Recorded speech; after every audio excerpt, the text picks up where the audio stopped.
In a small town in Galilee, a young woman named Mary receives a visit from an angel announcing something impossible to understand: she will give birth to the Son of God, without ever having been with a man. Despite fear and confusion, Mary accepts the message with a faith that surprises even the heavenly messenger. Her life is about to change forever, and she knows it. Joseph, betrothed to Mary, learns of her pregnancy and is deeply troubled. That night, an angel appears to him in a dream and explains the truth behind what is happening. By order of the Roman government, Joseph must travel to Bethlehem to register for a census. Mary, close to giving birth, accompanies him on a long, exhausting journey on a donkey. Upon arriving in Bethlehem, they find the town crowded because of the census. No place has room available for them, and the hour of birth draws ever closer. Finally, someone offers them a humble stable where the animals are sheltered.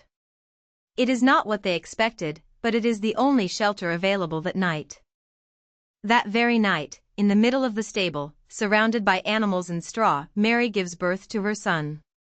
She wraps him in simple cloths and carefully places him in a wooden manger. In the nearby hills, a group of shepherds tends their flocks during the night when suddenly the sky fills with light. An angel announces to them that the promised Savior has just been born.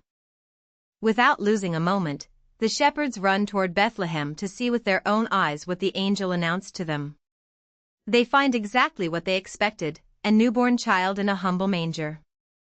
Far away from Bethlehem, in lands to the east, 3 wise men observe an unusually bright star appear in the sky.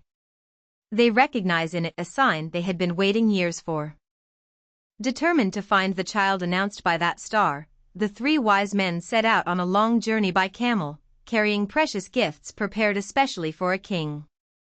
Upon arriving in Jerusalem, the wise men present themselves before King Herod, asking about the exact place where a new king of the Jews should be born. The question deeply troubles Herod. Herod, fearing he might lose his throne, asks his advisors for information about ancient prophecies. In secret, he begins planning how to eliminate any threat to his power. The wise men continue their journey, guided once again by the same star, which stops exactly over the place where the child is in Bethlehem.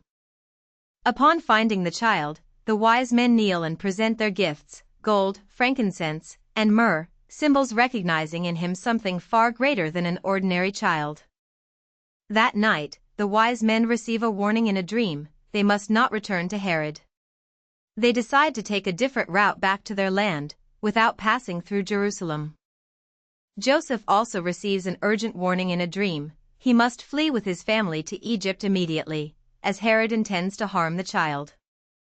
Without waiting for dawn, the family packs what little they have and flees toward Egypt in the middle of the night, leaving behind everything familiar to protect the child.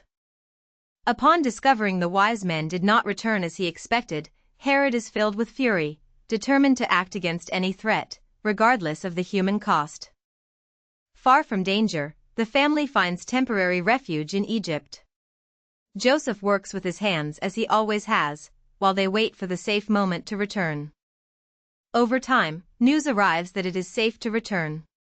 The family goes back to Galilee, settling in the town of Nazareth, where the child will grow up far from the attention of kings and palaces.